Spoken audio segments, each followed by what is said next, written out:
My name is Camila, and I'm 27 years old. I never thought I'd see the night my own dad tried to do something terrible to my billionaire grandpa, all because of a mansion he believed should have been his. I was right there when everything changed, and the truth nearly broke our family apart. Before I tell you the full story, let me know in the comments where you're watching from. And don't forget to subscribe for more true family drama and emotional courage stories. I still remember the sound of that phone ringing. It was close to midnight, and I was sitting at my kitchen table, eating leftover pasta and scrolling through old family photos on my phone. I wasn't thinking about anything heavy, just letting the quiet of the night settle in. But then my ringtone cut through the silence. Not a soft buzz, not a friendly chime. It was the loud, sharp tone I assigned only to emergencies. When I looked down and saw Grandpa Henry's name, my heart tightened. He never called this late. Actually, he never called at all unless it was a holiday or he needed help setting up his television again. "Grandpa," I answered, trying to sound calm. For a moment, I only heard breathing. Short, shaky breathing. Then he whispered, "Camila, someone's trying to get inside. Please come." Every muscle in my body froze. I didn't ask questions. I didn't wait. I grabbed my keys, threw on a jacket, and ran out the door. As I drove through the quiet suburban streets toward his place, my mind raced. He lived alone at a big old house on the edge of town. A house people like to gossip about because he used to own several businesses, and everyone called him the local billionaire, even though he didn't live like one. He still mowed his own lawn.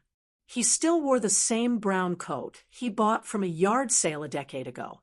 And he still made sandwiches with generic grocery store peanut butter, like it was gourmet food. So hearing him whisper like that, scared and unsure, felt completely wrong. The night air outside was cold and still, and the houses on his street were dark, except for a few porch lights. When I pulled up, his home sat quiet, with just one dim lamp glowing in the front window. But something else caught my eye. There was a figure standing on the front porch. A man, tall, broad shoulders, hands pressed against the doorframe, like he was trying to push it open. For a split second, I thought it was an intruder. Then the porch light flickered, and my heart dropped into my stomach. It was my dad. I slammed my car door shut and hurried across the yard. "Dad!" I called out. He spun around, eyes wide, like he'd been caught doing something he shouldn't. His jaw clenched, and he stumbled over his words. "Camila, why are you here?" "Grandpa called me," I said, stepping closer. He sounded scared. Dad let out a frustrated breath and rubbed his forehead. Up close, I noticed how tired he looked. His hair was messy, his clothes wrinkled, and his eyes held something I couldn't read, something heavy and restless. "I'm just trying to talk to him," Dad muttered. "But he's not listening." "Why are you trying to get in at midnight?" I asked gently. He looked away, the muscles in his face tightening. "Because he won't answer the door during the day anymore. He only ignores me." That didn't sound like Grandpa at all. He was forgetful at times, sure, but he wasn't someone who avoided people on purpose. Before I could ask anything else, the front door creaked open. Grandpa stood there, small and shaken, wearing the same old cardigan he kept repairing over the years. His silver hair was sticking up, and he looked like he hadn't slept in days. "Camila," he said, pulling me inside quickly. "Thank goodness you're here." He glanced at my dad, but didn't invite him in. Dad sighed heavily behind me, shoulders slumping. "Dad, can we please talk? I need to explain." Grandpa didn't answer him. Instead, he closed the door gently, leaving Dad on the porch with the yellow porch light buzzing above his head. Inside, the house was quiet. Too quiet. "Grandpa, what's going on?" I asked. He motioned for me to sit on the old, sagging couch. "Your father has been coming by at strange hours," he said softly. He wants to talk about the house, the future, things I'm not ready to discuss with him. When he said, the house, my stomach twisted. I knew my dad and Grandpa didn't have the best relationship. They hadn't been close since I was a kid. There were arguments, disappearances, and weeks where Dad wouldn't call anyone. I learned early on not to ask too many questions.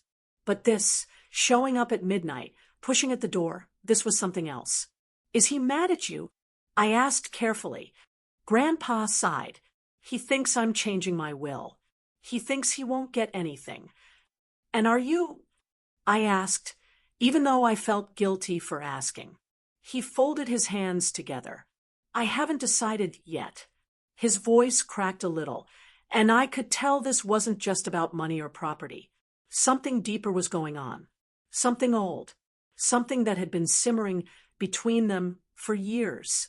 Before I could ask more, we both heard a noise from the front porch. A thump, then another. I peeked out the curtain. Dad was pacing back and forth like he was talking to himself. Hands moving, head shaking, frustration pouring out of him. His behavior wasn't just unusual. It was alarming. Camila, Grandpa whispered. I don't know what he wants to do. I just feel unsafe. Those words hurt. They hurt because Grandpa was gentle. And they hurt because Dad wasn't always like this. There was a time he used to lift me onto his shoulders at the beach, run through sprinklers with me in the yard, and tuck me into bed with a goofy story every night. But that man felt far away now. I stepped outside to talk to Dad. He turned quickly. Why are you siding with him? He demanded. I'm not siding with anyone, I said softly. I'm just trying to understand. He shoved his hands into his pockets and shook his head. He's leaving everything to charity. I know it. I saw paperwork last week about donations. Big ones. Maybe he's just planning ahead. I suggested. No, Dad insisted, stepping closer. He wants to erase me. He wants to pretend I never existed. His voice cracked, and for the first time that night, I saw the pain behind his anger. It wasn't just frustration. It was fear. Real fear. Dad, did he tell you that? He looked away, jaw tight. He didn't have to. A long silence stretched between us, filled with old hurt I didn't fully understand. Finally, Dad sighed. Just tell him I'm not leaving until he talks to me. I walked back into the house and repeated those words. Grandpa closed his eyes as if fighting a headache. Camila, he said quietly, I don't want him here tonight. Please ask him to go. Just tonight. I hesitated, caught between them. Dad needed answers. Grandpa needed peace. And I just wanted both of them to be okay. So I stepped outside again. Dad, I said gently, he's tired. Can you talk to him tomorrow? Please. Dad stared at me, hurt flickering across his face. Then he nodded stiffly. Fine. But tomorrow I'm getting the truth. He walked to his truck, opened the door, then paused. Camila, stay with him tonight. I don't trust that house. I don't trust him alone. I will, I said. After he drove off, the quiet returned. A heavy, unsettled quiet. Grandpa locked every door and window before sitting beside me on the couch. Thank you for staying, he said, patting my hand. I didn't want to be alone. The lamp beside us flickered slightly, casting long shadows across the walls. Without Dad outside, the house felt calmer, but still tense, like the walls remembered the argument and were holding their breath. I looked around. The place hadn't changed much since I was a kid. Same brown recliner, same crocheted blankets draped over the armrests, same grandfather clock that ticked a little too loudly. You scared me tonight, I told him honestly. He lowered his gaze. I scared myself. When he said that, something deep inside me shifted. This wasn't just a disagreement. This wasn't just about a house or a will. This was the beginning of something bigger, something that would pull every hidden truth to the surface. For the rest of the night, I stayed by his side. We talked a little. We listened to the clock tick, and every now and then, Grandpa glanced toward the door as if expecting someone to knock again. I didn't sleep at all, and when the sun finally rose, I knew one thing for sure. My life, my family, and everything I thought I understood about my dad and Grandpa had already started to change. Forever. The morning light slipped through the thin curtains in Grandpa's living room, turning the dull beige fabric into a soft gold filter. I rubbed my eyes, still sitting on the couch with my knees pulled close. I tried closing my eyes a few times during the night, but every time the floor creaked or the heater clicked on, I jolted awake again. I guess some part of me was waiting for my dad to come back, or for Grandpa to panic again. But the quiet was steady now, warm even, and for the first time in hours, I could hear birds outside. A small sound, light and peaceful, completely different from the tension of the night before. Grandpa walked in slowly from the hallway, carrying 2 mugs of coffee. His hands trembled a little, but he balanced the cups carefully. "You should have gone to bed," he said softly, setting 1 mug in front of me. "I didn't want to leave you alone," I said. "I wouldn't have slept anyway." He nodded, lowering himself into his recliner with a tired sigh. He looked worn, like the whole night had carved a new set of lines into his face.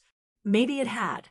For a moment, we sat quietly sipping coffee. The air felt heavy but calmer. I waited for him to speak first, not wanting to push. Finally, he rested the mug on his lap and said, "There's something you should know." His voice wasn't angry. It wasn't defensive. It was tired, like he'd reached a point where hiding things no longer made sense. I leaned forward. "About last night?" "Yes and no." He rubbed the arm of the chair with his thumb. "Your father has been coming here for weeks now. Sometimes during the day, sometimes at night. He keeps saying he wants answers, answers I'm not sure how to give him." I felt a knot tighten in my stomach. Answers about what? "About the past," he said quietly. "About things he believes I kept from him." I hesitated before asking, "Did you?" He didn't respond right away. He just stared out the window, watching a stray leaf blow across the yard. Every parent makes mistakes, Camila. Some small, some larger than they ever admit. I'm not proud of every decision I made, but what he remembers and what actually happened, those aren't always the same. The way he said it made my skin prickle.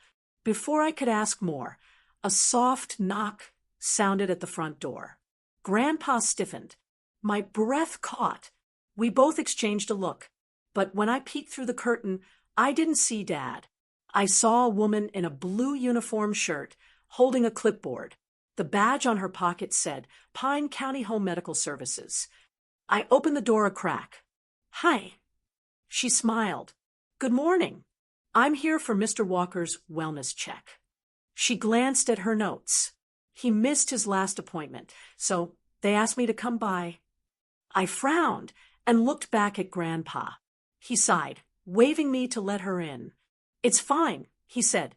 "She's here because of my arthritis. They send someone to check on me every month."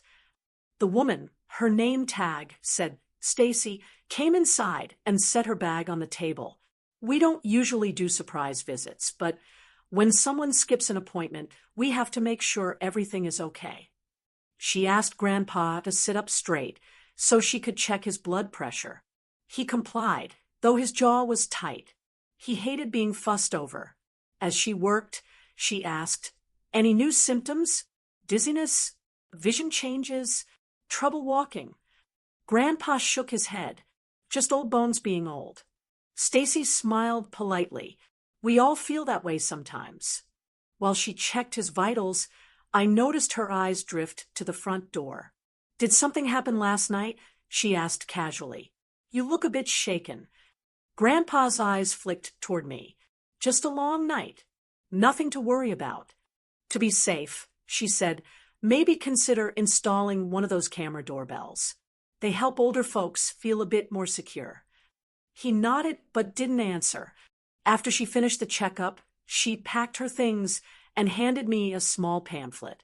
If he ever feels unsafe or stressed, here's our hotline. We're available 24 hours.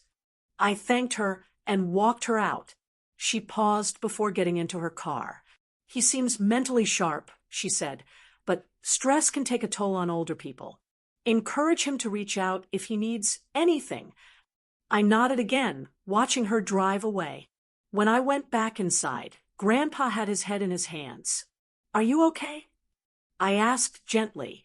He didn't answer immediately. When he finally lifted his head, he said, "It's been years since people came by the house unannounced. Now it feels like someone new shows up every day. Because of Dad." I asked. Sometimes, he admitted. Sometimes not. I sat beside him. "Grandpa, what exactly is going on?" He opened his mouth to speak, then closed it again, like he was choosing his words carefully. "Your father thinks I changed my will. He thinks I left him out. But what he doesn't know is that, for a long time, I wasn't sure what the right choice was." He took a breath, a slow, uneasy one. "As much as I love him, he's been unpredictable for years." "I know," I whispered. "But he wasn't always this way," Grandpa continued. "There was a time he was full of life, hope, plans. Then something happened, and he never told me the full story." "What happened?" I asked. He stared at the carpet, his fingers tapping the arm of the chair. Something about money, something about a job he lost, something he blamed me for. I waited, sensing there was more. "But that's only part of it," he added. "He believes I betrayed him when he was younger. He believes I chose someone else over him." That startled me. Someone else. "A business partner," he said quietly. "A man named Lester. Your father thought I treated Lester like a son. But what he doesn't know is that Lester struggled as much as your father did. They just didn't see each other's challenges." Hearing this, I realized there were layers of hurt between them, old misunderstandings that grew into something bigger. Before I could ask more, the sound of footsteps outside caught our attention. I stood quickly, peeking through the curtain. This time, it wasn't Dad. It was Mrs. Arnold, Grandpa's next-door neighbor. She was holding a plastic container of muffins and waving politely at the door. I opened it with a small smile. "Hi, Mrs. Arnold." "Morning, dear," she said warmly. "I saw your car outside all night. Thought you could both use some breakfast." I invited her in. She walked straight over to Grandpa and set the muffins on his lap. "Henry, you scared me half to pieces last night," she said gently. "I saw your son out here again." Grandpa tensed. He wasn't doing anything wrong. She looked at him sympathetically. "I know he's your boy, but sometimes love can make us overlook things we shouldn't." Her words hit me harder than I expected. She pulled a chair closer and lowered her voice. "He stopped by last week, too. Around 11. I told him you were already asleep, but he just stood there at the porch, muttering something I couldn't quite catch." My chest tightened. Dad muttering at night, standing outside, like he didn't know where he was. Mrs. Arnold looked at me. He didn't seem angry. He seemed lost. I swallowed hard. "Lost how?" "Like someone searching for something they couldn't name," she said, "or chasing a memory that kept slipping away." I didn't know what to say. When she finally left, the house fell quiet again. Grandpa stood slowly and walked toward the hallway. "There's something I want to show you," he said. I followed him into his small home office. It smelled like old books and cedar polish. He opened the middle drawer of the desk and pulled out a thin, worn folder. "This," he said, placing it gently on the desk, "is everything your father never asked me about." I opened the folder carefully. Inside were letters, dozens of them. addressed to my father. Some were from Grandpa, some were from old friends, some were from colleges, some were from people I didn't recognize at all. What are these? I asked. Letters I wrote him, Grandpa said. Letters I never sent, and letters he never read. I scanned one from the top. It was dated 1998, the year Dad left home for the first time, and it talked about being proud of him, about missing him, about wanting to repair things. Another letter from a different year mentioned an argument they had, one that ended with Dad storming out. Another one described feelings of regret, remorse for not handling things better. Why didn't he read these? I whispered. He didn't know they existed, Grandpa said. He left so quickly, and by the time I wanted to send them, the gap between us had grown so wide I didn't know if he'd even open them. I kept flipping through them, my hands trembling. Each letter was a piece of a puzzle I had never seen before. Then I reached a letter that wasn't from Grandpa, and my breath caught. It was from my dad's old employer, and the first line read, "We regret to inform you that your termination is due to a financial discrepancy involving your department." I stared at it. Grandpa looked away. My heart pounded. Was this the job Grandpa was talking about earlier? The one Dad never fully explained. I read further. There was no accusation, no crime, just words like miscommunication, policy violation, and unresolved documentation. It sounded complicated, messy, something that could break a person's confidence. "Grandpa," I whispered, "why didn't he ever talk about this?" He exhaled deeply. Because he thought I'd judge him. Because he thought I'd compare him to others. Because he never believed he was enough. The room tilted slightly as the truth sank in. Dad wasn't just scared about a will. He was scared of being forgotten. He was scared of losing everything he held on to, even if that fear twisted into something unhealthy. I sat down, pressing my palm to my forehead. "Why didn't you tell me any of this before?" "Because Grandpa said quietly, I didn't want you to think your father was broken." "He's not broken," I said, my throat tightening. He's struggling." Grandpa nodded, and struggles can make people act in ways they normally wouldn't. I looked at the letters again. Every word carried weight. Every sentence felt like a missed opportunity. And as I read through them, I realized something. Dad wasn't only fighting Grandpa. He was fighting his own memories, his own mistakes, his own fears, the ones he buried, the ones he ran from, the ones that were now clawing their way back up. And for the first time since last night, I felt a chill that had nothing to do with cold air. Because secrets don't stay buried forever. And now they were rising, one by one. Secrets don't stay buried forever. And now they were rising, one by one. The moment I realized that, a cold, uneasy shiver ran down my spine. Grandpa's desk, littered with decades of letters, old pay stubs, and yellowed photographs, felt almost sacred, but dangerous at the same time. Each item hinted at the life my father never fully spoke about, the life that had shaped him into the man who showed up at midnight, pacing the porch, eyes wide with unspoken dread. I needed to understand him. I needed to see beyond the fear and anger, past the grudge and the obsession over the mansion, into the pain that had been driving him for years. "Grandpa," I whispered, not looking at him directly, afraid to break the fragile calm. "I think I understand now, part of it at least, but I need to see what he sees. I need to know why he's so afraid." Grandpa nodded slowly. "Then you have to speak to him, Camila. You're the only one who might reach him." I hesitated. My father wasn't the type to open up, especially about things that scared him. He had always been guarded, even with me, but now, after seeing the letters, the old correspondence, the guilt and shame that Grandpa had carried for years, it was clear that the man standing on the porch the night before wasn't just angry. He was haunted. I called him. My hands shook. When he answered, his voice was clipped, defensive, the way it always was when he suspected judgment. Camila? Why? Because we need to talk, I said simply. Can you come by? Just for a while. There was a long silence on the other end. I imagined him gripping the steering wheel of his car, jaw tight, heart racing. Finally, he muttered, "Fine, I'll be there." When he arrived, he looked different from the night before.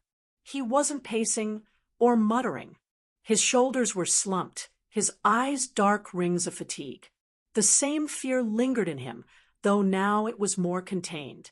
I let him in quietly, hoping the stillness of Grandpa's house would give him a sense of safety. He sank into the old recliner across from me, hands clenched on his knees. "I don't want to do this," he admitted, voice almost a whisper. "I don't want to talk about it." "I know," I said softly, "but you need to. You've been carrying it for years." And then he did something I didn't expect. He started to cry. Just a few silent sobs at first, but they shook him visibly. And I realized that the man who had once seemed so strong, so untouchable, was fragile in ways I had never allowed myself to notice. "I've always been afraid," he said, finally, his voice raw. "Afraid of failing. Afraid of being forgotten. Afraid that my father, that he would never see me as enough." I leaned forward. "Dad, you are enough. You've always been enough. You don't have to prove anything to him or anyone." He shook his head. "You don't understand. It's not that simple. I wasn't good at anything. I messed up jobs. I hurt people.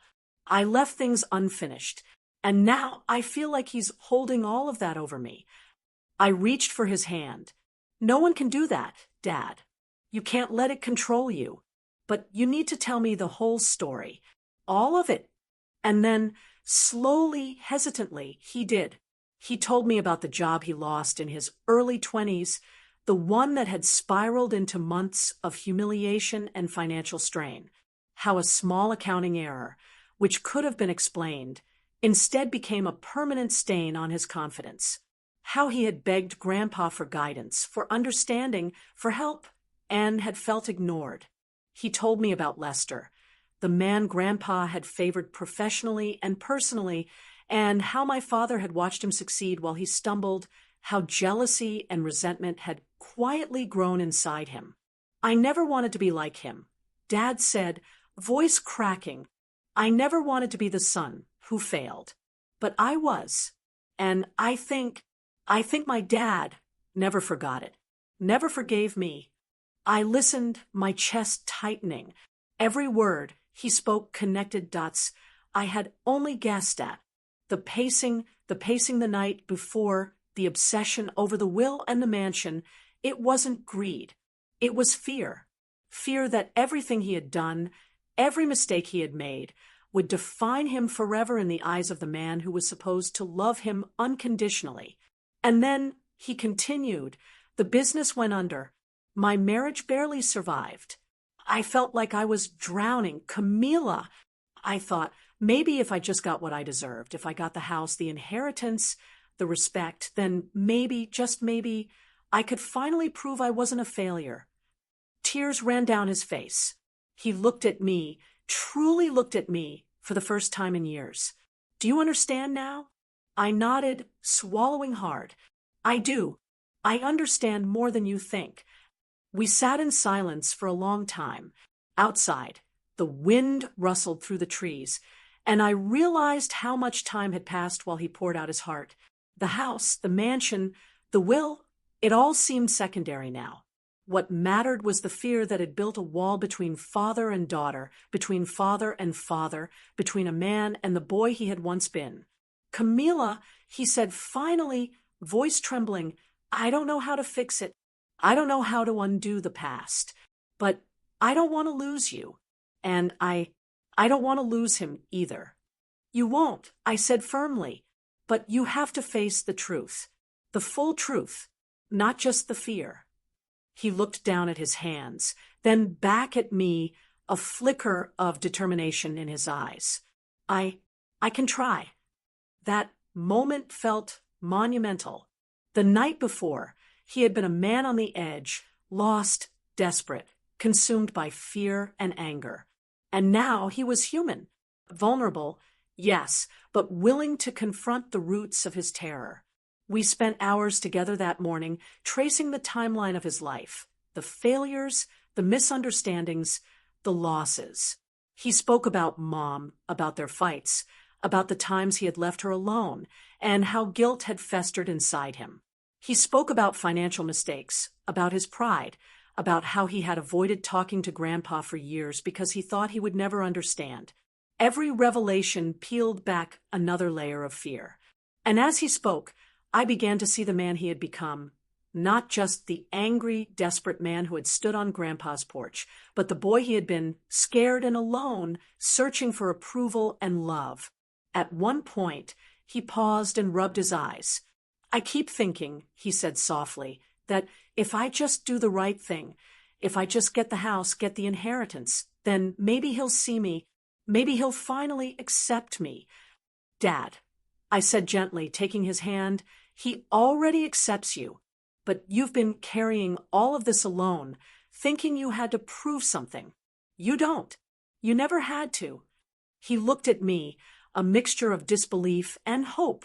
For the first time, I saw a spark of relief in his eyes, a crack in the armor of fear that had defined him for decades.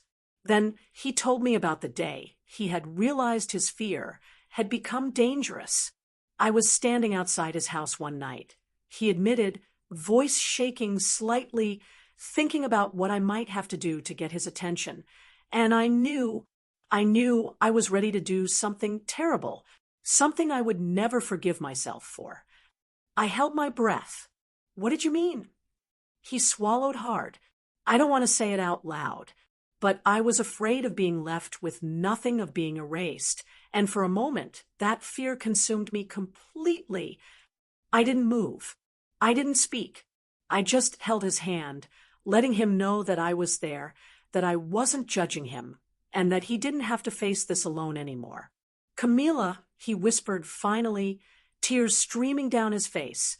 I don't want to be that person. I don't want to hurt him or anyone. I don't know how to fix it.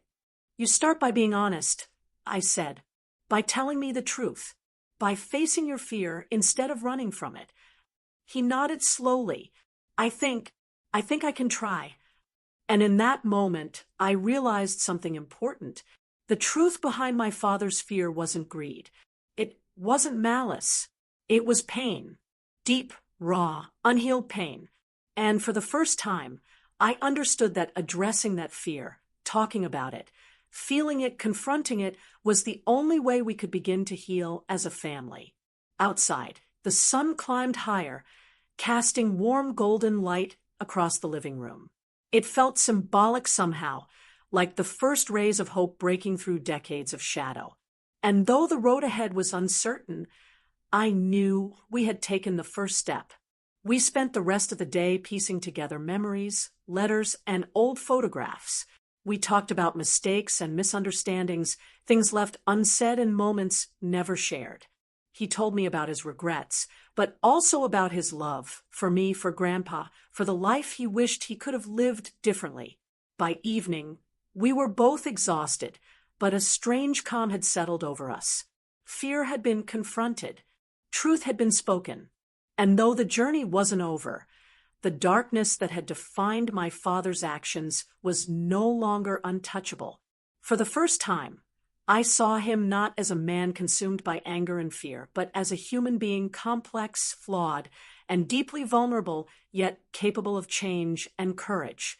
And I realized that understanding the truth behind my father's fear didn't just explain the past. It gave us both a chance to redefine the future. The evening air had a strange weight to it. After the long conversations earlier that day, the house felt almost peaceful, though the quiet was fragile, stretched tight like a wire about to snap. Grandpa had retreated to the study, arranging some old papers, while I wandered through the living room, touching the spines of books on the shelves as if grounding myself. My father sat across from me in silence, staring at the patterned carpet, fingers drumming an anxious rhythm.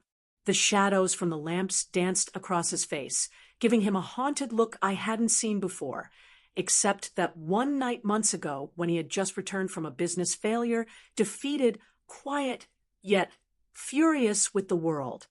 I tried to start small. Dad, you want some tea? He shook his head. No, I don't think I could drink anything right now. I noticed the tremor in his hands. It wasn't anger. It wasn't fatigue. It was something heavier, something I recognized from the nights when fear made him tense and defensive, when he thought he had no options left. A sudden loud knock on the door startled me. I jumped. Grandpa didn't flinch, but Dad's eyes widened, his jaw tightening as though he was ready for confrontation. I walked to the door carefully. It was dark outside, the kind of night where shadows could turn into monsters if you let your mind wander. I opened it to see our neighbor, Mr. Hawkins, standing there with a worried expression. "Camila, Henry," he said, using Grandpa's first name. "I saw your car earlier. Is everything okay?" I forced a small smile. "We're fine. Just talking through some family things." He nodded slowly. "I don't want to pry, but if you need anything—" I closed the door gently, and he left. The visit reminded me how public our private chaos could feel. And I realized my father's paranoia wasn't just irrational. It was fueled by the constant sense that everyone was watching, judging, and waiting for him to fail. Then, without warning, Dad stood up abruptly, knocking over a small side table. A candle slid and almost fell, sending a wisp of smoke curling upward. He didn't apologize. He just stared at the wall as if trying to find courage inside it. I need to see him," he muttered, voice low but firm. "Dad, calm down," I said, stepping closer. "He's in the study. Let's just—" "I need him to look at me," he snapped. The words cut through the room like glass. I froze. I had never heard him shout at Grandpa, not even during their worst arguments. The fear and frustration had fused into something explosive. Grandpa's voice came from the study, calm yet wary. "I'm here. Calm down, son." Dad turned toward him, chest heaving. "You think you can just leave me out of everything? You think you can ignore me and change everything without even talking to me?" I stepped between them instinctively. "Dad, listen, please." But he pushed past me, moving into the study. The tension was palpable. The air felt heavier, as if it had congealed around his anger. "Henry," Dad said, voice shaking, "all these years, I've been told I wasn't enough, that I couldn't do it right, that I didn't deserve anything. And now you're going to take even that away from me." Grandpa stood slowly, hands raised. "Son, that's not true. I've never wanted to take anything from you. I've tried to protect you in my own way." "Protect me?" Dad barked. "Protect me by keeping secrets? By letting me fail alone? By loving Lester more than me?" Grandpa's jaw tightened. He rarely got defensive, but now his shoulders stiffened. "I favored him because he needed guidance, yes, but I never chose him over you, not ever." The words barely calmed Dad. His face was flushed, eyes wide, a mix of hurt, anger, and desperation. He paced the small study, hands tugging at his hair, muttering things under his breath I couldn't fully catch. "Camila," Grandpa said, voice quiet, almost pleading. "Help me reach him. Please." I stepped closer to Dad, taking his trembling hands in mine. "Dad, I know you're scared. I know you've been hurt, but shouting, yelling, it's not going to fix anything. Look at me. Look at me, please." His eyes met mine, raw and vulnerable. For a moment, the fire in them dimmed. I could see the scared boy hiding behind the anger, the one who had been abandoned, overlooked, humiliated, and misunderstood. I don't know how to be strong enough," He admitted, finally. You are strong enough, I whispered. You've survived everything. You've carried all that pain, and you're still standing. That's strength. Grandpa stepped closer slowly, hesitantly. I never wanted to hurt you, he said. I never wanted you to feel small or forgotten. I made mistakes. I know, Dad said, voice softening, but still tight with emotion. I know you didn't mean it, but I've been angry for so long, holding it in, thinking that if I confronted it, I'd lose everything else. And now you realize confronting it is the only way to fix things, I said. The anger, the fear, they don't have to define you anymore. There was a long pause. The house was silent except for the faint ticking of the grandfather clock, each tick like a heartbeat reminding us that time was passing and nothing could be undone. Then, unexpectedly, Dad sank into a chair. His hands covered his face. I almost did something terrible, something I can't forgive myself for. I froze. The weight of his words hung in the air. What do you mean? Grandpa asked, voice low. I almost forced my way into this house, thinking if I could just get your attention, if I could get the mansion, then maybe I could prove I was worth something, that I wasn't a failure. Silence. My chest felt tight. I gripped his arm. Dad, you didn't. And that's what matters. The fear made you consider it, but it didn't control you. He shook his head slowly, tears streaming. It was close. Too close. And I didn't even realize it until I saw Camila. I saw you, and something in me changed. I remembered what's really important. Not the house, not the money, but this. Family. Grandpa's face softened. He placed a hand on Dad's shoulder. I forgive you, he said. I've never stopped loving you. I've only been waiting for you to see yourself as I do. Dad swallowed hard. I don't know how to accept that yet, but I want to. I really do. I watched them both, the tension slowly unraveling like a thread pulled too tight for too long. Then came another knock at the door. My heart skipped. Could it be trouble again? But when I opened it, it was Mrs. Arnold holding a plate of cookies.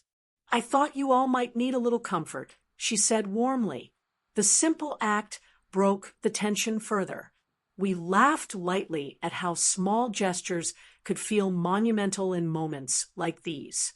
Dad even managed a weak smile.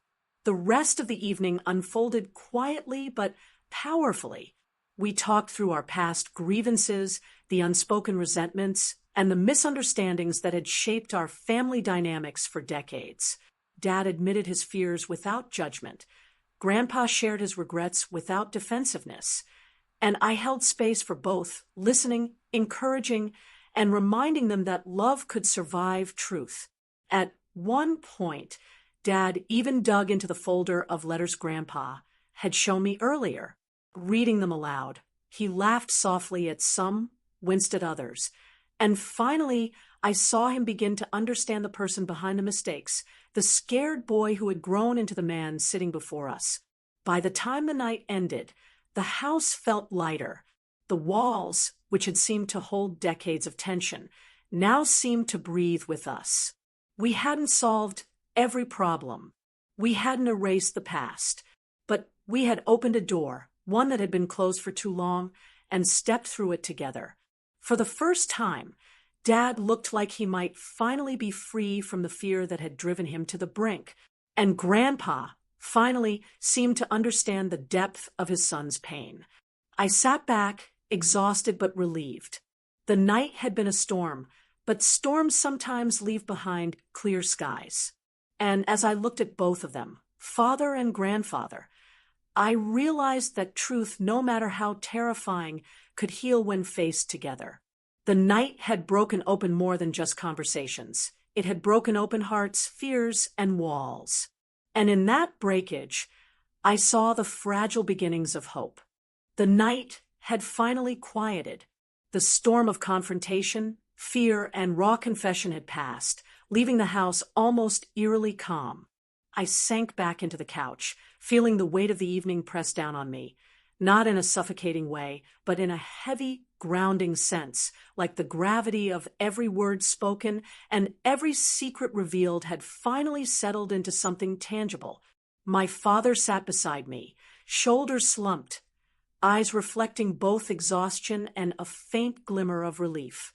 Grandpa reclined in his chair across from us, the soft glow of the lamp highlighting the lines of age and weariness on his face. For the first time in years, all three of us were in the same space, not separated by misunderstandings, fear, or unspoken grudges. "Camila," Grandpa said, breaking the silence, "tonight, I think we've done something important." I nodded, still trying to process everything. "It feels like we've opened something. But what exactly do we say from all of this?" "That's the question, isn't it?" Grandpa replied softly. "The house, the inheritance, the money, they're only objects. What matters is what we decide to carry forward in our hearts." Dad remained quiet for a moment, staring at his hands folded in his lap. Then, finally, he spoke. "I've spent so many years chasing things that don't matter," he admitted, voice low and brittle. "Chasing approval, chasing validation, chasing material symbols of success. And all it's done is make me afraid. Afraid of losing them, afraid of being small, afraid of not being enough." "You don't have to chase that anymore," I said gently. "Not with us, not with Grandpa, and not with me." He looked up, eyes glistening. "But it's hard to let go. I've built a life based on fear and expectations. What do I do with all that now?" Grandpa leaned forward. "You start by choosing what's worth keeping and what's not. And you do it together." We sat in silence, each of us thinking about the decades of accumulated tension, misunderstandings, and lost moments. And then, one by one, we began to speak, not about the house or the money, but about the things that mattered most. Dad spoke first. "I want to save our family.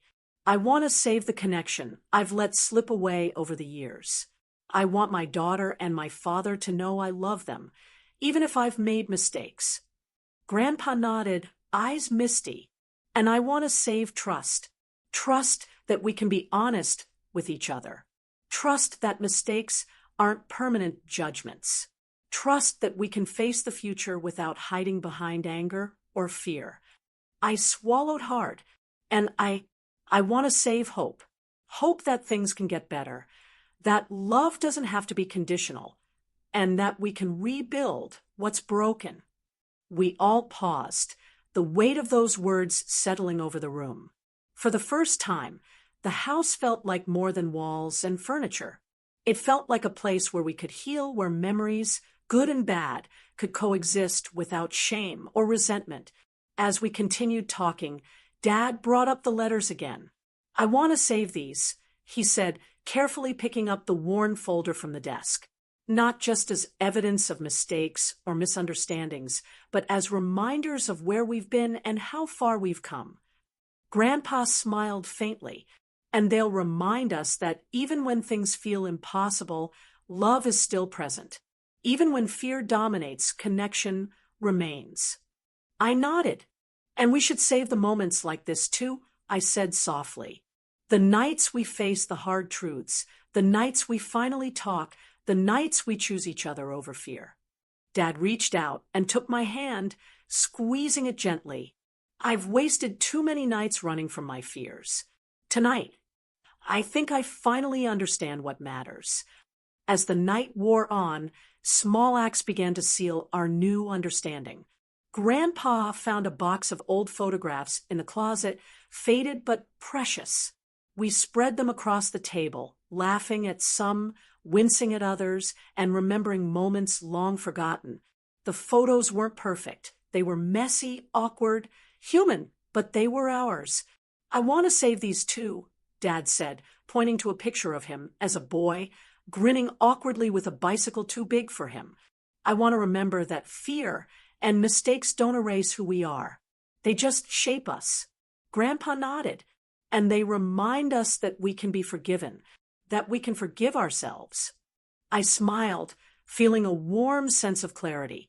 We should save the stories too, I added. The stories we tell each other, the stories we write together, the ones that remind us why we're a family.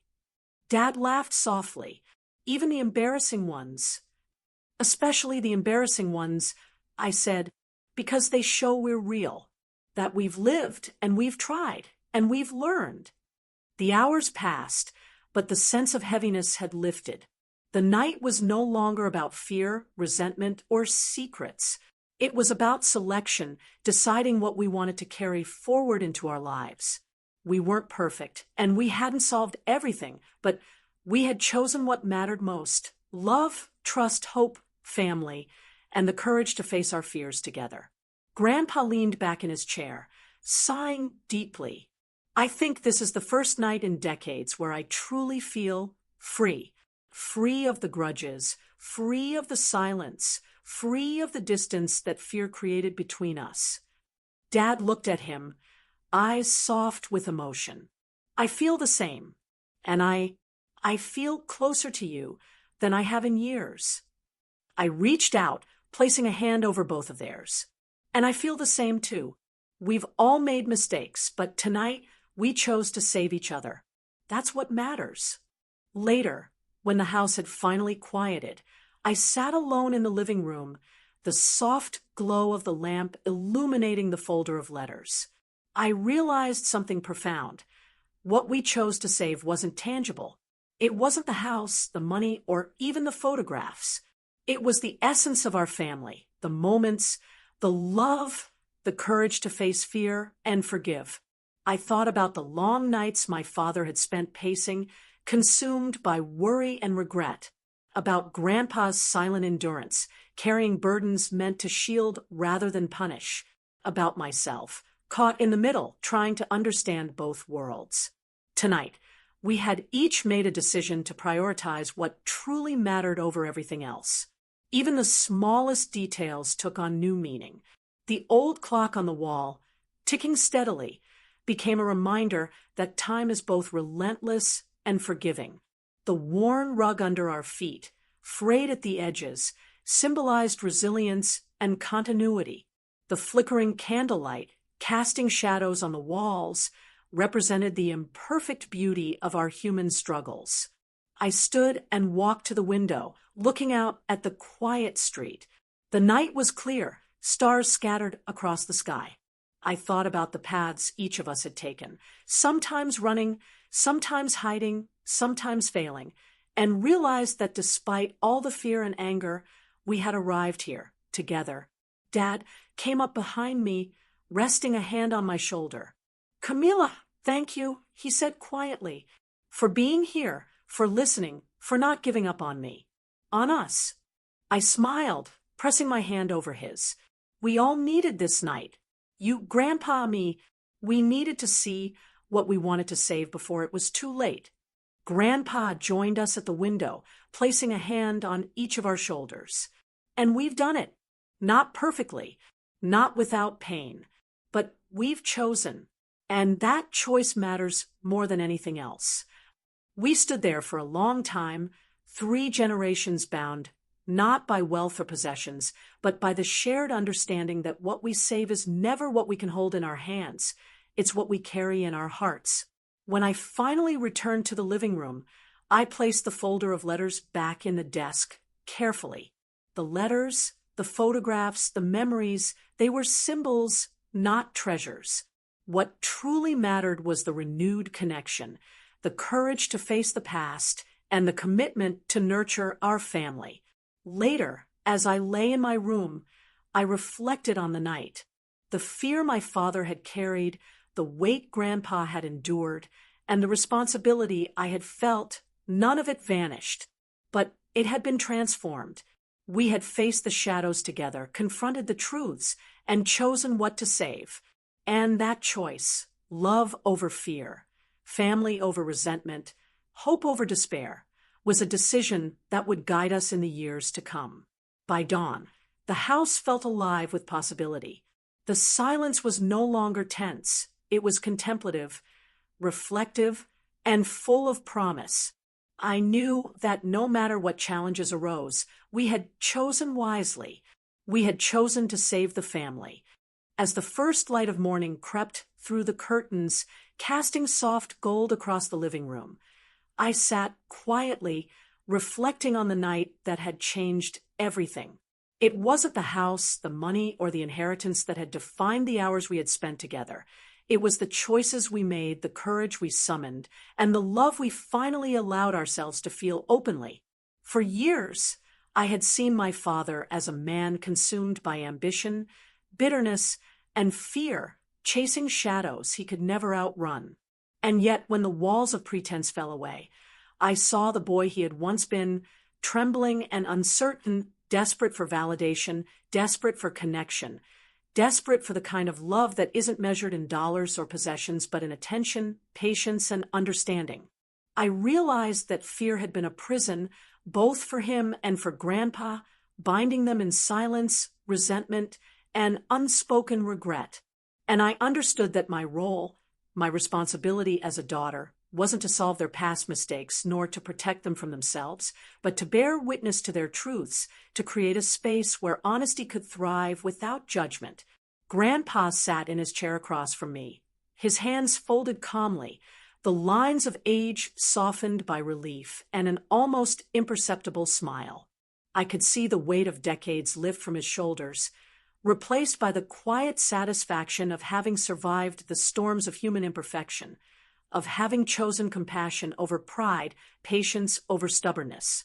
My father, sitting beside me, no longer trembled with fear of judgment.